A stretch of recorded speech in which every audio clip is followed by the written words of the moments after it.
ಈ ಜೂಮ್ ಸೆಷನ್ದಲ್ಲಿ ಭಾಗವಹಿಸಿದಂತಹ ಎಲ್ಲ ಅಧ್ಯಾತ್ಮ ಬಂಧುಗಳಿಗೂ ಪ್ರಪ್ರಥಮವಾಗಿ ಮಹಾತರ್ ಬಾಬಾಜಿ ಅವರಿಗೂ, ಪತ್ರಿಜಿ ಅವರಿಗೂ, ಸ್ವರ್ಣಮಾಲಾ ಅಮ್ಮನವರಿಗೂ ಹಾಗೂ ಈ ಫೌಂಡೇಶನ್ ಸಂಸ್ಥಾಪಕರಾದಂತಹ ಡಾಕ್ಟರ್ ರಂಗನಾಥ್ ಗುರುಜಿ ಅವರಿಗೂ ಎಲ್ಲರನ್ನು ಸ್ಮರಿಸುತ್ತಾ ಅವರ ಪಾದಗಳಿಗೆ ಪಡಮಟ್ಟು ಈ ಜೂಮ್ ಇದರಿಂದ ಯೂಟ್ಯೂಬ್ ವೀಕ್ಷಣೆ ಮಾಡುತ್ತಿರುವಂತಹ ಎಲ್ಲ ಆತ್ಮಬಂಧುಗಳಿಗೂ ಈ ಮೂಲಕ ಧನ್ಯವಾದಗಳನ್ನು ಅರ್ಪಿಸುತ್ತಾ, ಇವತ್ತಿನ ಒಂದು ಸಬ್ಜೆಕ್ಟು ಅನಿದ್ರೆ. ಅಂದ್ರೆ ನಮ್ಗೆ ಯಾಕೆ ನಿದ್ರೆ ಬರ್ತಾ ಇಲ್ಲ ಈಗಿನ ಈ ಒಂದು ಆಧುನಿಕ ಜೀವನದಲ್ಲಿ ಅನ್ನೋದ್ರ ಬಗ್ಗೆ ಸ್ವಲ್ಪ ನಾವು ಆನಂದ ತರಂಗ ಎಂಬ ಪುಸ್ತಕದಲ್ಲಿ ಪೂಜ್ಯ ಶ್ರೀ ಶ್ರೀ ಅನಂತಕುಮಾರ ಸ್ವಾಮೀಜಿ ಅವರು ಬರೆದಂತಹ ಒಂದು ಸೆಷನ್ ಅನ್ನ ಇಲ್ಲಿ ನಾನು ಆಯ್ಕೆ ಮಾಡ್ಕೊಳ್ತಾ ಇದ್ದೇನೆ. ಅಂದ್ರೆ ಹೇಗೆ ಅವರು ಆ ಕಾಲದಲ್ಲಿ ಒಂದು 20 ವರ್ಷಗಳ ಹಿಂದೆನೆ ಇದನ್ನ ಬರೆದಿದ್ರು, ಮುಂದೆ ಏನಾಗ್ಬೋದು, ಯಾವ ತರ ಅನಿದ್ರೆಯಿಂದ ಬಳಲ್ತಾರೆ ಜನಗಳು ಅಂತ, ಅದನ್ನ ಹೇಗೆ ಹೋಗ್ಲಾಡ್ಸ್ಕೋಬಹುದು ಅನ್ನೋದನ್ನು ಅವ್ರು ಹೇಳ್ಕೊಂಡು ಹೋಗ್ತಿದ್ದಾರೆ. ಅದನ್ನೇ ನಾನು ನಿಮ್ಮ ಮುಂದೆ ಪ್ರಸ್ತುತಪಡಿಸ್ತಾ ಇದ್ದೀನಿ. ಅಂದ್ರೆ ಮನುಷ್ಯನ ಅಸ್ವಾಭಾವಿಕ ಪ್ರವೃತ್ತಿಯಿಂದ ಅನಿದ್ರೆ ಉಂಟಾಗುತ್ತದೆ. ಅನಿದ್ರೆ ಎಂಬುದು ಮಾನವನ ಸ್ವಾಭಾವಿಕ ಸ್ಥಿತಿ ಅಲ್ಲ. ನಿದ್ದೆಗೆಟ್ಟು ಹೊರಳಾಡುವುದು ಅಸ್ವಾಭಾವಿಕ ಸ್ಥಿತಿ. ನಿದ್ದೆಗೆಟ್ಟು ಹೊರಳಾಡುವ ಪ್ರಾಣಿ ಪಕ್ಷಿಗಳನ್ನ ನೀವು ಎಲ್ಲರ ಕೇಳಿದಿರ? ಇಲ್ಲ. ಅವ್ರು ಕರೆಕ್ಟ್ ಆಗಿ ಬೆಳಗ್ಗೆ ಆಯ್ತಂತ ಚಿಲಿಪಿಲಿ ಅಂತ ಸ್ಟಾರ್ಟ್ ಮಾಡ್ತವೆ, ಕರೆಕ್ಟ್ ಈವ್ನಿಂಗ್ ಆದ್ಕೂಲ ಶಾಂತವಾಗಿ ನಿದ್ದೆ ಜಾಡ್ತವೆ. ಆದ್ರೆ ನಮ್ಮ ಮಾನವರು ನಾವೇನ್ ಮಾಡ್ತಾ ಇದ್ದೀವಿ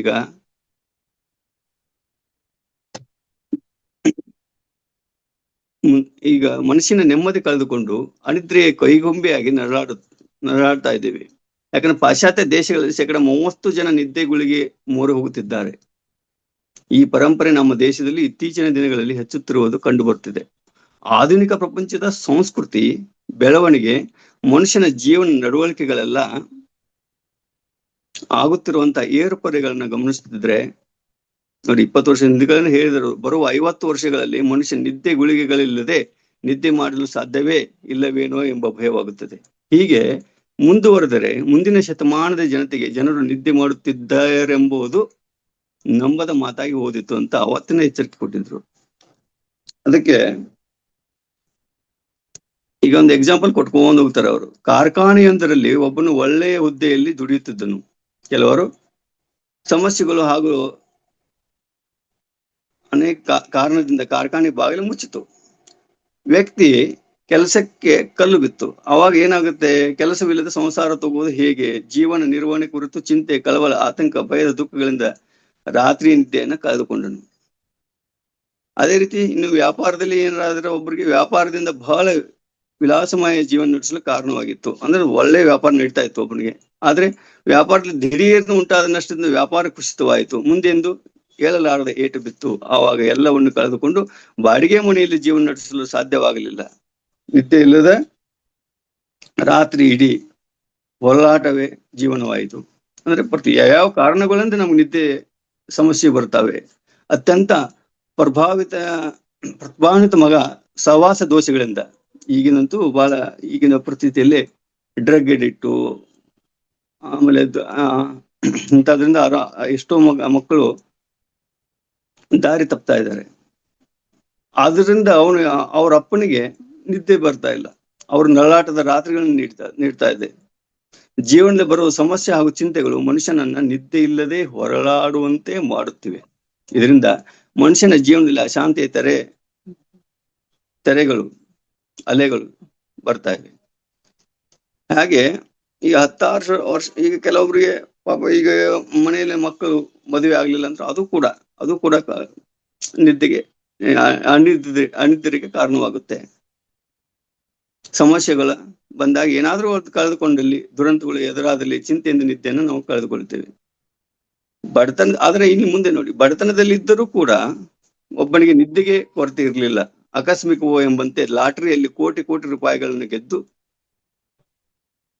ಅವನು ದೊಡ್ಡ ಶ್ರೀಮಂತನಾಗಿ ಬಿಡ್ತಾನೆ ಸಡನ್ ಆಗಿ. ಮೊದಲು ಬಡತನದ ನಿದ್ದೆ ಆರಾಮಾಗಿ ಆಗ್ತಿತ್ತು. ಬಂಡವಾಳ ಹಾಕಿ ದೊಡ್ಡ ಉದ್ಯಮಿ ಆರಂಭಿಸಿದನು. ಭಾಗ್ಯ ಕುಡಿ ಅವನಿಗೆ ಒಳ್ಳೆ ಲಕ್ ಬಂತು. ಸುಖದ ಸುಪ್ಪತ್ತಿಗೆ ಏರಿದನು. ಬಿಡುವಿಲ್ಲದೆ ಓಡಾಟ ವ್ಯವಹಾರದಲ್ಲಿ ರಾತ್ರಿ ನಿದ್ದೆಗಾಗಿ ಹಾಸಿಗೆ ಸೇರಿದ್ರು ಪೋನದ ಹಾವಳಿ. ಈಗಂತೂ ನಾವು ಅದನ್ನ ಅನುಭವಿಸ್ತಾ ಇದ್ದೇವೆ. ಎಷ್ಟೋ ನಿದ್ರೆ ನೆಮ್ಮದಿಯಾಗಿ ನಿದ್ರೆ ಮಾಡೋಣಪ್ಪ ಅಂದ್ರೆ ನೀವು ಸ್ವಿಚ್ ಆಫ್ ಮಾಡಿನೇ ಮಲ್ಕೋಬೇಕು ಈಗಿನ ಈ ಒಂದು ಇದರಲ್ಲಿ ಪರಿಸ್ಥಿತಿಯಲ್ಲಿ. ಅದಕ್ಕೆ ಜನರ ಸಂಪರ್ಕ ಅವನಿಗೆ ಏನಾಗಿ ಶ್ರೀಮಂತನಾಗಿದ್ದ ಬಡತನದಲ್ಲಿದ್ದಾಗ ಬಹಳ ಚೆನ್ನಾಗಿ ನಿದ್ದೆ ಮಾಡ್ತಿದ್ದ ಅವನು. ಈ ಶ್ರೀಮಂತನಾದ ಈ ಫೋನ್ ಹಾವಳಿಗಳು, ಸಿರಿ ಸಂಪತ್ತು, ಅಧಿಕಾರ, ಅಂತಸ್ತು ಹೆಚ್ಚು ಹೆಚ್ಚು ಅಂತ ಬಂದಂತೆ ನಿದ್ದೆ ಕಡಿಮೆ ಕಡಿಮೆಯಾಗುತ್ತಾ ಹೋಗುತ್ತದೆ ಎಂಬುದು ಸತ್ಯ. ರಾಜರಿಗೆ, ಮಂತ್ರಿಗಳಿಗೆ, ಪ್ರಧಾನಮಂತ್ರಿಗಳಿಗೆ ಗದ್ದಿಗೆಯೂ ಇದೆ, ಸುಖದ ಸುಪ್ಪತ್ತಿಗೆಯೂ ಇದೆ, ಆದ್ರೆ ನಿದ್ದೆಯೇ ಇಲ್ಲ. ಹಣದಿಂದ ನಿದ್ದೆಯನ್ನು ಕೊಂಡುಕೊಳ್ಳಲು ಸಾಧ್ಯವಿಲ್ಲ. ಅಂದ್ರೆ ದುಡ್ಡು ಕೊಟ್ರೆ ನಿದ್ದೆ ಅಂತೂ ಬರೋದಿಲ್ಲ, ದುಡ್ಡು ಕೊಟ್ರೆ ಮಾತ್ರ ಬರುತ್ತೆ. ನಿದ್ದೆಯ ಗುಳಿಗೆಯನ್ನು ಮಾತ್ರ ಕೊಂಡುಕೊಳ್ಳಬಹುದು. ಘೋರವಾದ ಸತ್ಯವೆಂದರೆ ನಿದ್ದೆಯ ಗುಳಿಗೆ ಎಂದರೆ ನಿಧಾನ ವಿಷ. ದುಡ್ಡಿನಿಂದ ವಿಷವನ್ನು ನುಂಗಿ ನಿದ್ದೆಯ ಭ್ರಮೆಯನ್ನು ಅನುಭವಿಸುತ್ತಾನೆ. ಆಸ್ತಿ, ಅಂತಸ್ತು, ಕೀರ್ತಿ, ಹಣ, ಅಧಿಕಾರ ಹೆಚ್ಚುತ್ತಾ ಹೋದಂತೆಲ್ಲ ನಿದ್ದೆಯು ದೂರವಾಗುತ್ತಾ ಹೋಗುತ್ತದೆ. ಪರಿಣಾಮವಾಗಿ ಅಸಹಜವಾಗಿ ನಿದ್ದೆಯನ್ನು ಮೋರೆ ಹೋಗುವುದು ಕಷ್ಟವಾಗುತ್ತದೆ.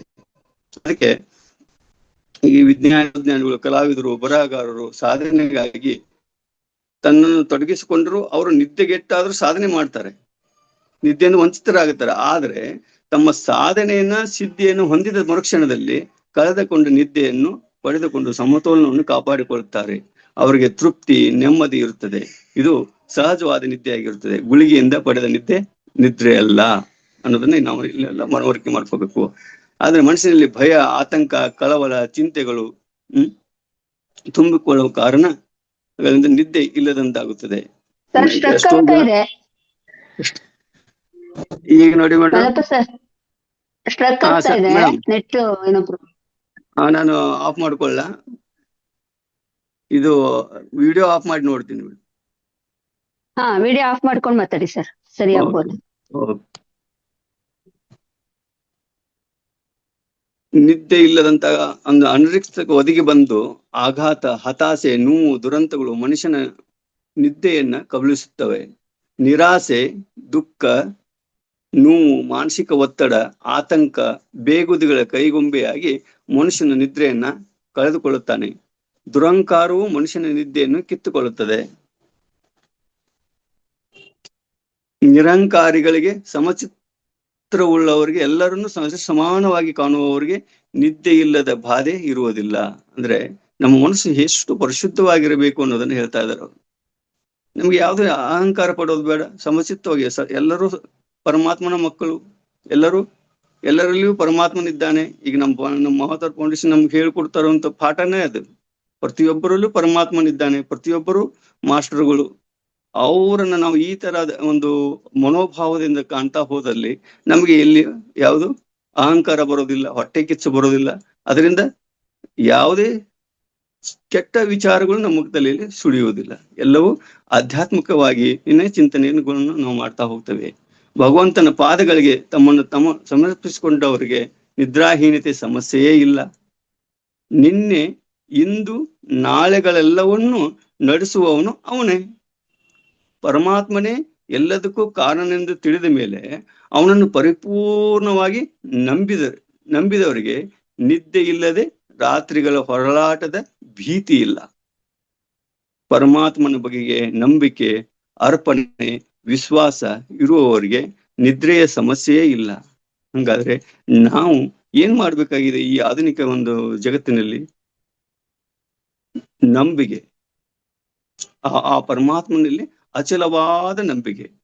ಪರಮಾತ್ಮ ಅದನ್ನೇ ನಾವು ಈಗ ಮಹಾವತಾರ್ ಫೌಂಡೇಶನ್ ಅಲ್ಲಿ ಕಲಿತಾ ಇರೋದು. ತನ್ನ ಬಗೆಗೆ ನಂಬಿಕೆ, ವಿಶ್ವಾಸ, ಆತ್ಮಬಲ, ಮನೋಬಲ ಉಳ್ಳವರಿಗೂ ನಿದ್ದೆಯ ಸಮಸ್ಯೆ ಇಲ್ಲ.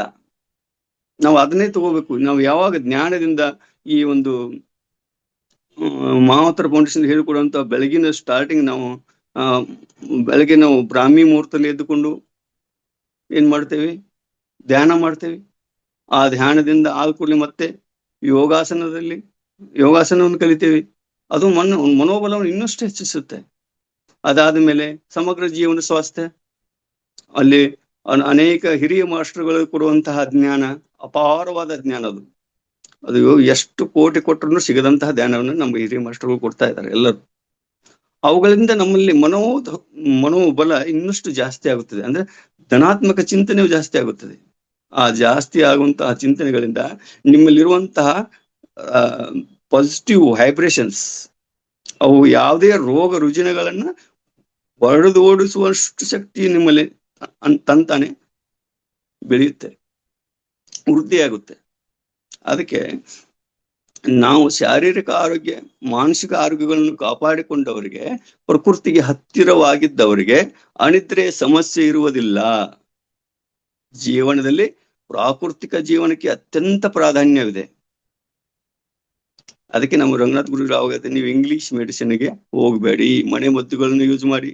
ಮಧುರಾ ಹೆಗಡೆ ಅವರು ಹೇಳುದು, ಹೇಮಾ ಮೇಡಮ್ ಹೇಳುವಂತಹ ಯೋಗ ಯೋಗ ಯೋಗ ವ್ಯಾಯಾಮಗಳನ್ನ ಅಳವಡಿಸಿಕೊಳ್ಳಿ. ನಾವು ಇನ್ನೂ ಅನೇಕ ಯೋಗ ಮಾಸ್ಟರ್ಗಳು ನಮಗೆ ಪಾಠಗಳನ್ನ ಹೇಳಿದ್ದಾರೆ. ಅವುಗಳನ್ನೆಲ್ಲ ಪ್ರತಿನಿತ್ಯ ಅಂದ್ರೆ ಪ್ರಾಕೃತಿಕವಾಗಿ ಸಿಗುವಂತ ಜ್ಞಾನ ಇದು. ಮಹಾವತಾರ್ ಫೌಂಡೇಶನ್ ಸಿಗುವಂತದ್ದು ಪ್ರಾಕೃತಿಕವಾಗಿ ಸಿಗುವಂತ ಜ್ಞಾನ. ಇಲ್ಲಿ ಯಾವುದು ನಾವು ಸೈಡ್ ಎಫೆಕ್ಟ್ ಆಗುವಂತ ಒಂದು ವ್ಯವಸ್ಥೆ ಇಲ್ಲಿಲ್ಲ. ಪ್ರಾಕೃತಿಕ ಜೀವನದಿಂದ ದೂರ ಸರಿಯದಿದ್ದರೆ ಅನಿದ್ರೆಯ ಸಮಸ್ಯೆ ಬಾಧಿಸಲು ಸಾಧ್ಯವೇ ಇಲ್ಲ. ಪಾಶ್ಚಾತ್ಯ ಸಂಸ್ಕೃತಿ, ಪಾಶ್ಚಾತ್ಯ ಜೀವನ ಪದ್ಧತಿ, ನಡವಳಿಕೆಗಳು ಮನುಷ್ಯನನ್ನು ಪ್ರಕೃತಿಯಿಂದ ಬಲು ದೂರ ಒಯ್ತವೆ. ಅದಕ್ಕೆ ಪಾಶ್ಚಾತ್ಯರು ನೋಡ್ತಾ ಇದ್ದೇವೆ ನಾವು. ಈಗಾಗಲೇ ಫಾರಿನರ್ಸ್ ಎಲ್ಲರೂ ಯೋಗ ಮಾಡ್ತಾ ಇದ್ದಾರೆ. ಎಲ್ಲರೂ ಪ್ರತಿಯೊಬ್ಬರು ಫಾಲೋ ಮಾಡ್ತಾ ಇದ್ದಾರೆ. ಈಗ ನಮ್ಮ ಹಿಂದೂ ಸಂಸ್ಕೃತಿ ಅಥವಾ ನಮ್ಮ ಭಾರತೀಯ ಸಂಸ್ಕೃತಿಯನ್ನ ಪ್ರತಿಯೊಬ್ಬರು ಫಾಲೋ ಮಾಡ್ತಾ ಇದ್ದಾರೆ. ಅದರಿಂದ ಅವ್ರಿಗೆ ಅರಿವು ಆಗಿದೆ, ನಾವು ತಗೊಳ್ತಾ ಇದ್ದಂತ ಇಂಗ್ಲಿಷ್ ಮೆಡಿಸಿನ್ದಿಂದ ಏನ್ ಸಮಸ್ಯೆ ಆಗ್ತಾ ಇದೆ, ಅದರಿಂದ ನಾವು ಹೇಗೆ ಹೊರಗೆ ಬರ್ತಾ ಇದ್ದೇವೆ. ಅದಕ್ಕೆ ಆಯುರ್ವೇದದ್ದು ಕೂಡ ನಾವು ಈಗ ಇಂಟರ್ನ್ಯಾಷನಲಿ ಬಹಳ ಒಂದು ಪ್ರಸಿದ್ಧಿಯನ್ನು ಪಡ್ತಾ ಇದ್ದೇವೆ. ಪ್ರಾಕೃತಿಕ ಆಹಾರ ವಿಹಾರ ವ್ಯವಹಾರಾದಿಗಳಿಂದ ದೂರ ಸರಿಯುವುದರ ಪರಿಣಾಮ ನಿದ್ರೆಯ ಅಭಾವ, ನಿದ್ರೆ ಬಾರದ ಕಾರಣದಿಂದ ಕೃತಕ ನಿದ್ರೆಗಾಗಿ ನಿದ್ದೆ ಗುಳಿಗಳ ಮೋರೆ ಹೋಗಬೇಕಾಗುತ್ತದೆ. ವಿವೇಕಗಳು, ಜ್ಞಾನಿಗಳು, ಜಾಣರು ಪ್ರಕೃತಿಗೆ ಹತ್ತಿರವಾಗಿರುತ್ತಾರೆ. ಮಹಾವತಾರ್ ಫೌಂಡೇಶನ್ ಅಲ್ಲಿ ಪಾಲ್ಗೊಳ್ಳುವಂತ ಎಲ್ಲರೂ ಕೂಡ ನಾವು ಪ್ರಕೃತಿಗೆ ಹತ್ತಿರ ಹೋಗ್ತಾ ಇದ್ದೇವೆ. ನಮ್ಗೆ ಯಾವುದು ಅನಿದ್ರೆಯಿಂದ ಸಮಸ್ಯೆಗಳು ಕಾಡೋದೇ ಇಲ್ಲ. ಯಾಕಂದ್ರೆ ಇಲ್ಲಿ ಧ್ಯಾನನ್ನು ಕೊಡ್ತೇವೆ.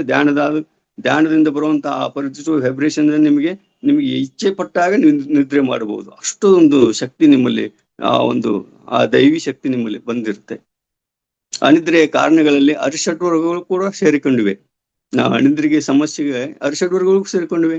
ಸಾವಿರಾರು ವರ್ಷಗಳಿಂದಲೂ ಈ ಭಾರತ ವರ್ಷದಲ್ಲಿ ಜ್ಞಾನಿಗಳಾದ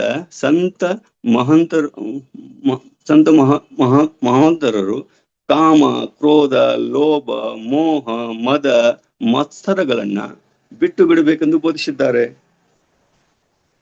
ಆಧುನಿಕ ಜಗತ್ತಿನಲ್ಲಿ 6 ರೀತಿಯ ಒಳಗಿನ ಶತ್ರುಗಳನ್ನು ಸಂಪೂರ್ಣ ನಿಯಂತ್ರಣದಲ್ಲಿ ಇಟ್ಟುಕೊಳ್ಳುವುದು ದೊಡ್ಡ ಸಾಹಸದ ಕೆಲಸ ಅದು. ಹೌದು, ಆಧುನಿಕ ಜಗತ್ತಲ್ಲಿ ಈಗ ಯಾಕಂದ್ರೆ ನಮ್ಮನ್ನ ಅಟ್ರಾಕ್ಷನ್ ಜಾಸ್ತಿ ಇದೆ, ಆಕರ್ಷಣೆ ಜಗತ್ತಿದು.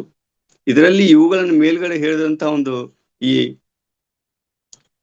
ಇವುಗಳನ್ನು ಪಾಲಿಸೋದು ಸ್ವಲ್ಪ ಕಷ್ಟ ಆದ್ರೂ ಕೂಡ ನಾವು ಯಾವಾಗ ಈ ಫೌಂಡೇಶನ್ಗಳಂತ ಇಂಥ ಮಹಾವತಾರ್ ಫೌಂಡೇಶನ್ಗಳಲ್ಲಿ ನಾವು ಕೂಡ್ಕೊಳ್ತೀವೋ ಅಲ್ಲಿ ಇವುಗಳನ್ನೆಲ್ಲವನ್ನು ಪಾಲನೆ ಮಾಡ್ಕೊಂಡು ಹೋಗ್ತೀವಿ. ಆ ದಾರಿಗೆ ನಮ್ಮನ್ನ ಆಟೋಮೆಟಿಕ್ ಆಗಿ ಕರ್ಕೊಂಡು ಹೋಗುತ್ತೆ. ಅದು ಆ ಶಕ್ತಿ ಇಂತಹ ಈ ಸತ್ಸಂಗದಲ್ಲಿದೆ. ಸ್ವಲ್ಪವಾದ್ರೂ ಆವಾಗ ನಾವು ಸ್ವಲ್ಪ ಆದ್ರೂ ನಿಯಂತ್ರಣದಲ್ಲಿ ಇಟ್ಟುಕೊಳ್ತೇವೆ.